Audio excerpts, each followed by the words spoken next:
सर्दियों में बालों का गिरना और उनमें डैंड्रफ होना ये बहुत ही कॉमन समस्या है, क्योंकि सर्दियों में आपका स्कैल्प भी रूखा हो जाता है, जिसकी वजह से डैंड्रफ की परेशानी पैदा हो जाती है। तो ऐसे में आपको क्या करना है, ये परेशानी कब गंभीर हो सकती है, आज इन्हीं तमाम विषयों पर विस्तार से चर्चा के लिए हमारे साथ स्टूडियो में जुड़े हैं डॉक्टर प्रदीप कुमार, जो कि सीनियर रेजिडेंट डर्मेटोलॉजिस्ट हैं Lady Hardinge Medical College New Delhi में। डॉक्टर, आपका बहुत बहुत स्वागत है स्टूडियो में। Thank you. दोस्तों, यहाँ पर मैं आपको ये भी बताना चाहूँगी कि अगर आपके मन में डैंड्रफ या इससे संबंधित कोई भी समस्या है, कोई भी सवाल है, तो हमारी स्क्रीन पर जो नंबर आपके सामने आ रहा है, आप ये नंबर अभी से डायल करना शुरू कर दें। आपकी जो भी समस्या है उसका समाधान डॉक्टर प्रदीप करेंगे।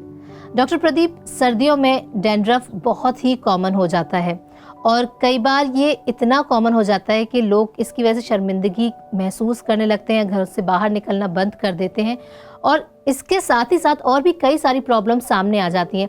तो सब शुरुआत से ही शुरू करेंगे कि डैंड्रफ के पीछे की सबसे बड़ी वजह आखिर है क्या? जी, सबसे पहले कि मैं डैंड्रफ के बारे में बताना चाहता हूँ। ये जनरली स्कैल्प यानी सर को इन्वॉल्व करते हैं, जिसमें वाइट फ्लेक्स होते हैं जो पूरे बालों पे रहते हैं। कई बार ये बाल पे ना रह के फेस या फिर बॉडीज़ में भी आ जाते हैं, जिसको अलग एक नाम बोलते हैं, जिसको सीबोरिक डर्मेटाइटिस कहते हैं। और जहाँ तक इसकी समस्या विंटर के समय बढ़ जाती है, इसमें क्या होती है कि यूजुअली ड्राई और कोल्ड वेदर में ये बहुत कॉमनली मिलती हैं। और इसमें है कि बाल की में जो ऑयल्स होते हैं, जो हेयर ऑयल से स्कैल्प में होते हैं, उसकी प्रोडक्शन बढ़ जाती है, वो कंपनसेट करने की कोशिश करते हैं। दूसरी चीज़, ये सब कोई को नहीं होती, जिसके जेनेटिक मेकअप होते हैं उसमें ये ज़्यादातर पाई जाती है। तीसरी कारण इसमें यह है कि जो नॉर्मल स्किन होते हैं उसमें एक ईस्ट होती है, एक तरह की फंजाई होती है, जिनकी मात्रा बढ़ जाती है। ये तीनों मुख्य कारण हैं डैंड्रफ होने की। आपने सीबोरिक डर्मेटाइटिस का जिक्र किया, इसमें और डैंड्रफ में क्या फ़र्क है? जी, डैंड्रफ एक माइल्ड फॉर्म है सीबोरिक डर्मेटाइटिस की। इसमें जो मेन डिफरेंस है, डैंड्रफ जो होती है सिर्फ स्कैल्प यानी हेड में ही होती है, जहाँ तक सीबोरिक डर्मेटाइटिस की बात है ये फेस में हो सकती हैं, ट्रंक इन्वॉल्व हो सकते हैं और अदर बॉडी पार्ट्स इन्वॉल्व हो सकते हैं, जिसमें कि बॉडी में अधिकतर जो उसमें मिलती हैं लाल रंग के स्केली लीजन्स मिलते हैं, इरिथमेटस स्केली लीजन्स मिलते हैं, जो कि आईब्रोज इन्वॉल्व हो सकते हैं, नोज़ इन्वॉल्व हो सकते हैं, ईयर्स इन्वॉल्व हो सकते हैं। ये सब एरिया इन्वॉल्व अगर होते हैं तो इसको हम लोग सीबोरिक डर्मेटाइटिस कहते हैं। जो डैंड्रफ है, जैसे कि अक्सर लोग जब उनके सिर में जब बालों में तेल की कमी होने लगती है तो कहते हैं कि बॉडी अपने आप ऑयल प्रोड्यूस करने लग जाती है और उसके बाद ही डैंड्रफ की परेशानी सामने आती है। ऐसे में लोग दही लगाते हैं या शहद लगा रहे हैं, केला लगा रहे हैं, क्या इन सब से कंट्रोल किया जा सकता है?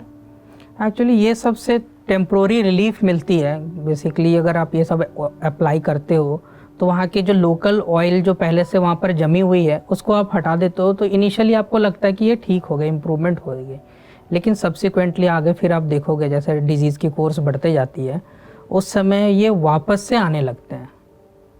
तो वो हमें देखनी है कि इसकी क्या कारण है, कि क्यों इनको वापस हो रहे हैं, तो वो जो रूट काउज है उसे ट्रीट करनी चाहिए। ओके जी। तो ये हम कैसे पहचाने कि अब सिचुएशन इतनी गंभीर है कि हमें डॉक्टर से ही जाके मिलना है?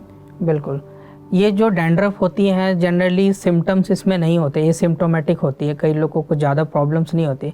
जब इसमें प्रॉब्लम होना शुरू हो जाए, बहुत ज़्यादा अगर स्केल्स होने लगे, बहुत लोग इसमें एसोसिएटेड हेयर फॉल्स की भी कंप्लेन करते हैं। कई बार जो अगर वो स्किन में आ गए तो स्किन में फिर लाल रंग के दाने बन जाते हैं बहुत सारे, जो कई बार उसमें खुजली होती है, इचिंग होती है।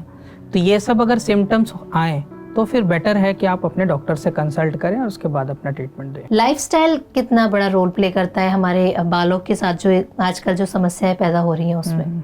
जो लाइफस्टाइल में यूजुअली जो लोग देखते हैं डैंड्रफ के साथ, जो कपड़े वगैरह पहनते हैं, बहुत लोग को कपड़े में वो डैंड्रफ दिखती है, सर पे कम दिखती है, तो ये सब के वजह से उनकी जो एक सेल्फ कॉन्फिडेंस है वो थोड़ी सी लो हो जाती है।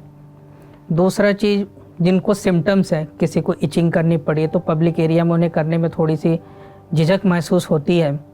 तो वो सब कंडीशंस में उन लोगों को जितनी पहले हो सके उतनी पहले उसकी ट्रीटमेंट लेनी चाहिए, ताकि ये सब चीज़ को अवॉइड कर सके। ओके, हेयर फॉल एक ऐसी चीज़ है जो लड़कों में और लड़कियों में चाहे जिसमें भी हो उनको दोनों को ही टेंशन देता है।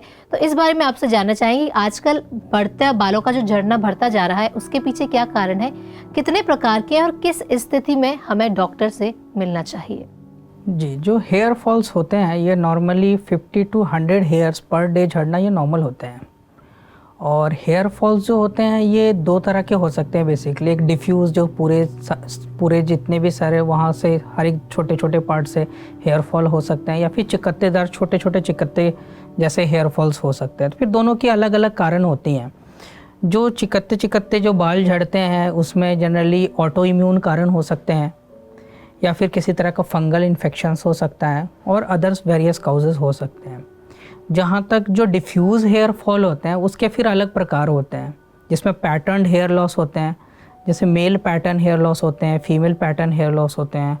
मेल पैटर्न में क्या होते हैं कि आगे के जो फ्रंट लाइन हेयर जो होते हैं वो पीछे चले जाते हैं, और फीमेल पैटर्न में जो बीच में पार्टिंग्स होती है वो थोड़ी सी सेपरेट हो जाती है।